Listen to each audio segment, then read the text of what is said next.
पोरेस्टर और पोरेस गार्ड में पूछे गए मैथमेटिक्स का क्वेश्चन को आज हम लोग देखेंगे। तो यहाँ एक क्वेश्चन है एक्सपांसन ऑफ, तो इसका एक्सपांसन बताना है। तो इसमें आपको क्या करना होता है, ये जो ब्रैकेट है इसको ओपन करना होता है। तो ब्रैकेट जब ओपन होगा तो बाहर वाला जो नंबर है इसी नंबर से अंदर का, यानी कि ब्रैकेट का अंदर का जो नंबर है उसका साथ मल्टीप्लाई करता है। तो फर्स्ट हम 2x को x प्लस 2y के साथ मल्टीप्लाई करेगा। तो 2x into x is 2x square, ये 2x स्क्वायर हो जाएगा। फिर प्लस, फिर से 2x इंटू 2y, 2 जाइए 4 हो जाएगा, और x इंटू वाई xy हो जाएगा। तो फर्स्ट ब्रैकेट से हमको मिला है इतना, ठीक है। अब सेकेंड वाला ब्रैकेट यहाँ में देखिए, यहाँ में 3x into 2x minus 3y, तो 3x इंटू 2x, आगे 3 और 2 इंटू होगा, 3 2 जा 6, and x into x square हो जाएगा। फिर से दूसरा नंबर यानी कि माइनस 3y के साथ, सो पर्स आएगा 3 3 जा 9, plus into minus is minus 9, and x into y is x y. अब यहाँ जो आपको लाइक टर्म है उसको प्लस माइनस करना है, जैसे कि ये एक्स स्क्वायर है, यह भी एक्स स्क्वायर है, दोनों का दोनों प्लस है, और कोफिशिएंट दोनों का एक में 6 है एक में 2 है, तो टोटल 8x स्क्वायर हो जाएगा। उसके बाद एक्स वाई ये दोनों भी लाइक टर्म है, इसका कोफिशिएंट दोनों अलग अलग है, एक जो है -9 है, दूसरा जो है +4 है, तो डिफरेंट साइन है तो इसको हम माइनस करेगा। सो 9 से 4 माइनस करने पर मिलेगा आपको कितना, 5। और साइन को हमेशा हम बड़ा वाला नंबर का यूज़ करता है, तो इसमें बड़ा नंबर जो 9 है, और 9 का साइन क्या है, माइनस है, तो -5 लिखेंगे, और साथ में इसका जो वेरिएबल है x एंड y इसको लिखेंगे। तो ये हो गया इसका आंसर, ठीक है, ये हो गया आपका answer 8x square minus 5xy, यानी कि आपका ऑप्शन नंबर ए जो है करेक्ट हो जाएगा। नेक्स्ट क्वेश्चन को देख लेते हैं।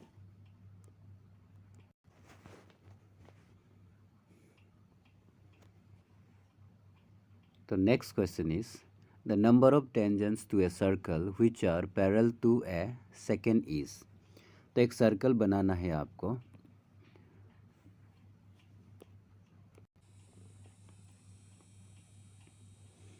तो इस तरह से टेंजेंट को सर्कल को बना लेना चाहिए। उसके बाद देखिए ये यहाँ सेकेंड का बात कर रहा है, तो सेकेंड को आगे ड्रॉ कर लेता हूँ। तो सेकेंड ये जो हो गया, सेकेंड जो है सर्कल को 2 पॉइंट में इंटरसेक्ट करने वाला लाइन को बोलते हैं, ठीक है। तो ये एक सेकेंड हो गया। ये सेकेंड जो है, इस सेकेंड का पैरेलल में कितना टेंजेंट बन पाएगा ये पूछ रहा है आपको।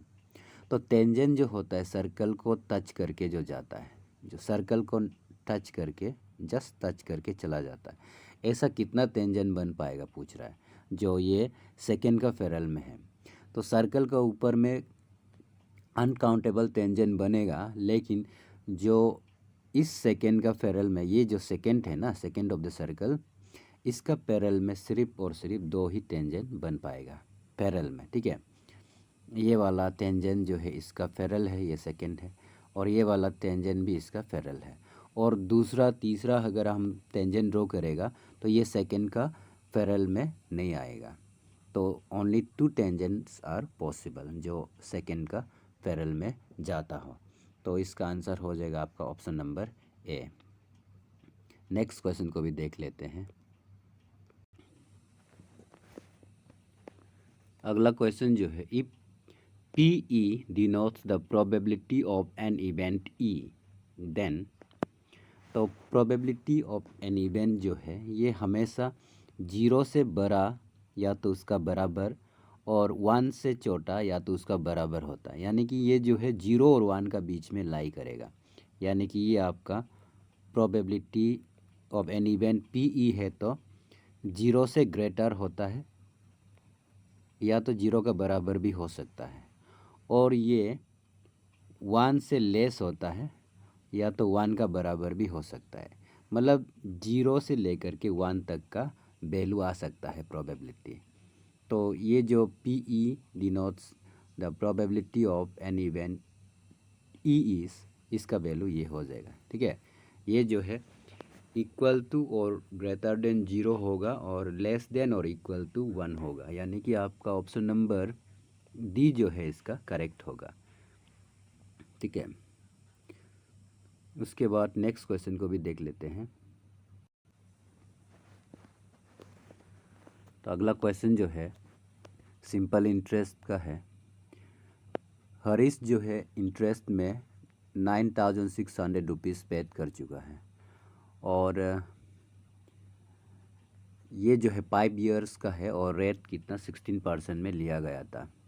तो इसका अमाउंट कितना होगा, यानी कि कितना अमाउंट था ये आपको फाइंड करना है, यानी कि प्रिंसिपल आपको निकालना है। तो फॉर्मूला होता है SI यानी कि simple interest equal to principal into rate into time divided by 100, ये होता है। इसमें जो रेट है और सिंपल इंटरेस्ट है वो दे के रखा है कितना 9,600 रुपीज़ है। प्रिंसिपल आपको फाइंड करना है और रेट दिया है कितना परसेंट 16% में है और टाइम दिया है कितना, टाइम कितना ईयर्स का था 5 इयर्स का था और डिवाइडेड बाय ये हो जाएगा 100। ठीक है, तो मल्टीप्लाई होगा, क्रॉस मल्टीप्लाई 100 से इसको मल्टीप्लाई हो जाएगा, यानी कि इसका साथ मल्टीप्लाई होगा तो ये होगा 960000, ये ऐसा हो जाएगा। उसके बाद ये 16 इंटू 5 जो है नीचे आ जाएगा, ऐसा 16 इंटू 5 डिवाइड हो जाएगा इक्वल तो आपका प्रिंसिपल होगा, जो कुछ भी होगा ये आपका प्रिंसिपल, यानी कि जो आप फाइंड करने जा रहे हैं। अब इसको आप डिवाइड कर सकता है 5 से, 5 1 जा 5, तो यहाँ से 5 1 जा 5 तो 4 कैरिंग, 5 9 जा 45, फिर 1 कैरिंग, 5 2 जा 10, ये 0 गया, अब बच गया कितना 0, 3 2 0। उसके बाद 16 से आप डिवाइड कर सकता है,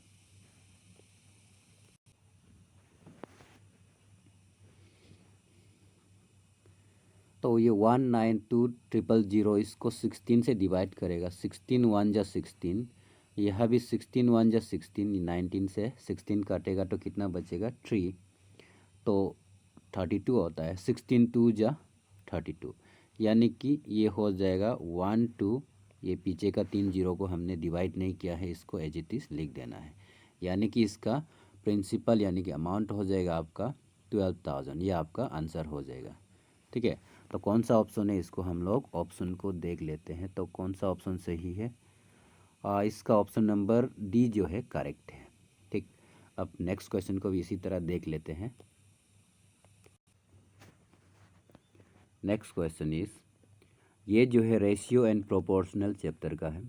by what fraction should we multiply 4/5 to get 16/35।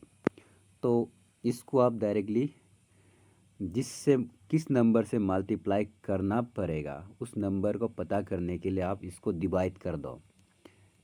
16/35 होने के लिए हम 4/5 को किस नंबर से मल्टीप्लाई करना पड़ेगा, तो इसमें आप इसी से उल्टा डिवाइड कर देना है। ठीक है, ऊपर को 4 से नीचे वाला को 5 से डिवाइड कर देना है।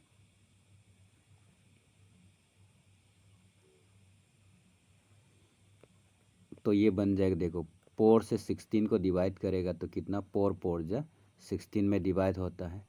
5 से 35 को डिवाइड करने में कितना 5 7 जा 35 होता है। ठीक है, यानी कि आपका रिक्वायर नंबर जो है 4/7 है। 4/7 को 4/5 के साथ मल्टीप्लाई करने पर आपको मिलेगा 16/35, यानी कि आपका ऑप्शन नंबर ए जो है करेक्ट है। नेक्स्ट क्वेश्चन को भी देख लेते हैं।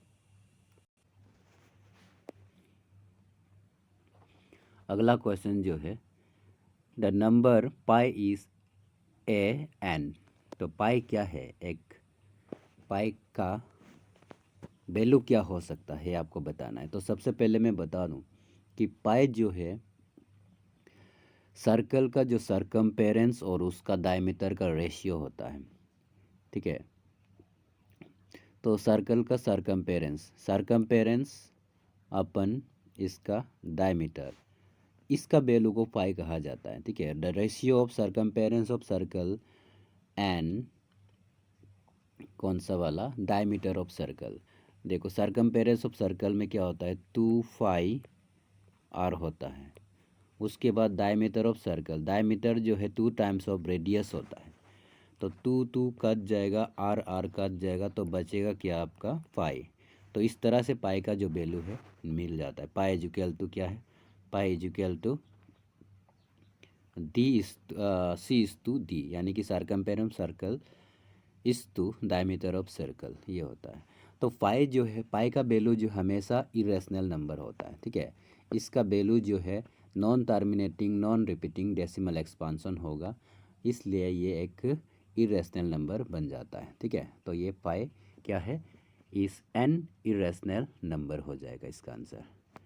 उसके बाद जो नेक्स्ट क्वेश्चन है इसमें लिखा गया है, the graph of y is equal to 5x is a line parallel to x axis, parallel to y axis, perpendicular to y axis and passing through the origin. तो यहाँ जो y is equal to 5x जो है ये हमेशा x axis का parallel होगा, ठीक है। y का जो वैल्यू रहेगा ये जो है हमेशा एक्स एक्सिस का पैरेलल में होगा। तो इसका आंसर डायरेक्ट आप समझ जाना चाहिए, y का जो वैल्यू होगा वो एक्स एक्सिस का पैरेलल में होता है। तो the graph of y is equal to 5x is a line parallel to the x axis. जब इसको हम ग्राफ में ड्रॉ करेगा ना, तो इसका वैल्यू जो है एक्स एक्सिस का पैरेलल में आ जाएगा, ठीक है। नेक्स्ट क्वेश्चन को देख लेते हैं। अगला जो क्वेश्चन है ये जो सिंप्लीफाई से लिया गया है, सिंप्लीफाई का है। 2 power 0 plus 4 power -1 whole multiplied by 2 power 2, इसका वैल्यू क्या होगा ये आपको पता लगाना है। तो आपको पता होना चाहिए जब किसी नंबर का पावर 0 है तो उसका वैल्यू हमेशा 1 होगा, यानी कि 2 पावर 0 का वैल्यू हो गया 1, और इसमें 4 पावर -1 इसका मतलब ये जो है 4 का रेसिप्रोकल है, 4 का रेसिप्रोकल हो जाएगा 1/4। इसी नंबर को एक नंबर से मल्टीप्लाई कर रहा है बाहर में 2 का स्क्वायर, 2 का स्क्वायर आपका 4। अब इसको सॉल्व करो, आंसर आ जाएगा। तो ब्रैकेट के अंदर में आप इसको ये कर दो, सिंप्लीफाई कर दो, तो नीचे का एलसीएम हो जाएगा 4, ऊपर में 4 1 जा 4 प्लस 1 यानी कि 5 होगा ये, इनटू बाहर का 4। अब this will be equal to, ये क्या होगा, ऊपर में 4 प्लस 1 हो जाएगा 5 बाय नीचे में आएगा 4 एंड मल्टीप्लाइड बाय 4। और ये 4 और 4 कैंसिल हो जाएगा, बच जाएगा क्या आपका 5। तो ये 5 आपका आंसर हो जाएगा, ठीक है। 5 जो है आपका आंसर हो जाएगा। तो ऑप्शन ए जो है सही है, करेक्ट है। उसके बाद जो अगला क्वेश्चन जो है, what are the three number in AP if their sum is 15 and product is 80। तो ऐसा नंबर को आप ऑप्शन से सॉल्व करना है। देखिए यह ऑप्शन जो है छोटा छोटा नंबर है, आप आराम से ऑप्शन से सॉल्व कर सकता है। तो इसमें तीनों नंबर को प्लस करने पर 15 आता है। तो यह देखिए, यह ऊपर में तीनों नंबर को प्लस करने से 15 आता है, ठीक है। और यह दूसरा जो कंडीशन दिया है, तीनों नंबर को मल्टीप्लाई करने पर 80 है। तो अगर हम इस तीनों को मल्टीप्लाई करता है तो ये हो जाएगा 7 + 3, 7 × 3 21 एंड 21 × 5, ये तो आपका 100 पार होता है, ठीक है। तो 80 नहीं आता है, तो ये आपका रिजेक्ट हो जाएगा। अब ऑप्शन बी में क्या है, तीनों को प्लस करो, तीनों को प्लस करने पर क्या आता है 15 है, ठीक है, 15 है। अब इसको इंटू करके भी देखो। सो 5 2 जा 10, एंड 10 इंटू 8 जा 80, यहाँ में सही आ रहा है, ठीक है। प्लस करने पर 15 आ रहा है और इंटू करने पर क्या आ रहा है, 80 आ रहा है। अब दूसरा ऑप्शन को भी आप देख सकता है, इसमें तीनों को प्लस करने पर तो 15 आ रहा है, बट 5 जा 25 एंड 25 इंटू 5 जा, ये आपका ज़्यादा आ रहा है। इसके बाद यहाँ भी देखिए, इसमें आप प्लस करके देखिए तो प्लस करने पर यहाँ भी 15 तो आ रहा है, बट इंटू करने पर इसका वैल्यू ज़्यादा होता है। 7 2 जा 14 एंड 14 इंटू 6 जा, ये तो बहुत ही बड़ा नंबर हो जाता है, ठीक है। तो इसका ऑप्शन में 258 जो है करेक्ट होगा, क्योंकि इस तीनों को प्लस करने पर 15 और मल्टीप्लाई करने पर 80 जो मिल जाता है। तो इसका करेक्ट आंसर ये हो जाएगा।